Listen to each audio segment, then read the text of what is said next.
Entonces estamos con Pablo Bustamante, que es director de la AMPADIA, y Antero Flores Arauz, expresidente del Congreso. Buenas noches, ¿cómo están? ¿Cómo les va? ¿Qué tal? Buenas noches. Buenas noches. Bueno, vayamos de frente directamente al punto. Yo quería preguntarle, quizás podamos comenzar con Antero.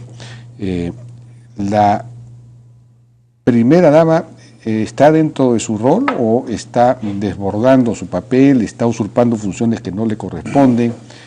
En fin, esa es una pregunta. La otra podría ser, no sé, si teniendo que ver si eso, digamos, justificaba una actitud como la del Congreso frente al Ejecutivo. Lo primero, realmente, algunos ministros y algunos dirigentes del partido de gobierno dicen que son percepciones en que la primera dama asume roles que no les corresponden. Yo me preguntaría, cuando algún ministro habla de que le dieron luz, la señora le dio luz verde o luz roja para temas gubernamentales, ¿es percepción o es realidad? Yo creo que es una realidad. Cuando inclusive ella dice, mis ministros, ¿es solamente una percepción o es una realidad que lo sienten sus ministros o ellos se sienten ministros de la primera dama? Otra, más claro, la remuneración mínima vital. Ella dice, no va. Tiene autoridad para decir va o no va. No es un comentario, sino prácticamente una decisión. Y cuando además el presidente de la República dice que la primera dama es su esposa, es la autoridad máxima en su bancada, oigan, yo creí que los parlamentarios, inclusive los de la bancada de gobierno, no estaban sujetos a mandato imperativo. Entonces esto encima ya no es solamente con la oposición, sino con sus propios parlamentarios. Entonces tú ves acá un entrometimiento, por decirlo en alguna medida, de cosas que no le corresponden. Que tiene derecho a opinar, por supuesto, lo tenemos todos, pero cuando hay una confusión del rol de esposa, de cónyuge, del presidente de la República, como con ser jefe de su partido, ella puede hacer como jefe de su partido una serie de dar opiniones, pero lo que no puede es hablar como si fuera ella la jefe de gobierno, porque no ha sido elegido para ello. Correcto. Pablo Bustamante, su opinión sobre la misma pregunta. Sí, gracias, Jaime. Mira, yo creo que hay que ponerle un poquito de contexto al tema, y eso se refiere a la actitud del presidente. El presidente desde el principio ha tenido una actitud confrontacional, desestructuradora de la política peruana, desestabilizadora, de desunión, de ruptura de diálogo. Sus primeros ministros hablaban de diálogo el día 1, el día 2 él rompía cualquier posibilidad, ¿no? Eso por un lado. Por otro lado, siempre han trabajado a la limón, como dos personalidades que se intercambiaban, aparentemente desde Locumba inclusive, cosa que yo no tenía conocimiento antes. Y ella ha venido, a mi modo de ver, complementando la actuación del presidente, una especie de alter ego, autorizada expresamente por el presidente para todas esas cosas, ¿no? Evidentemente no ha sabido guardar las formas. Y creo yo que la reacción que ha habido en el Congreso se debe en gran medida a otro factor diferente al de ella, que es justamente a la reacción de las actitudes poco amigables y respetuosas de la oposición por parte del presidente.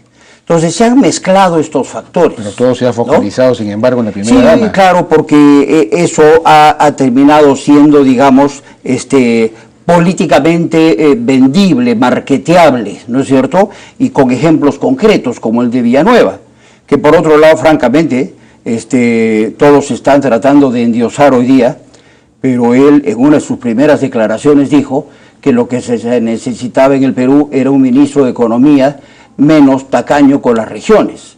O sea, de repente Villanueva nunca dejó de ser un presidente regional, ¿no? Entonces, en fin, creo que hay que ver todos esos dos factores. Entonces, ¿no? En ese sentido, Nadine sí estaría por encima de él. Bueno, Nadine actúa no en reemplazo a un presidente del Consejo de Ministros, a mi modo de ver, sino actúa por digamos, reemplazo, complemento del presidente de la República, ¿no? Así que cuando ella hizo esa declaración estaba hablando a nombre del presidente. A mi modo de ver, sin lugar a dudas.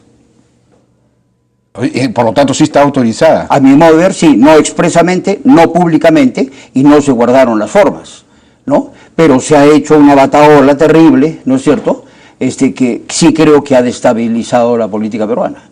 Creo que esto ha sido un muy mal precedente, ¿no? Y creo que además hay una confusión no estaría ella usurpando entonces funciones del primer ministro. No me parece que ella está compartiendo de alguna manera lo que el presidente no está haciendo.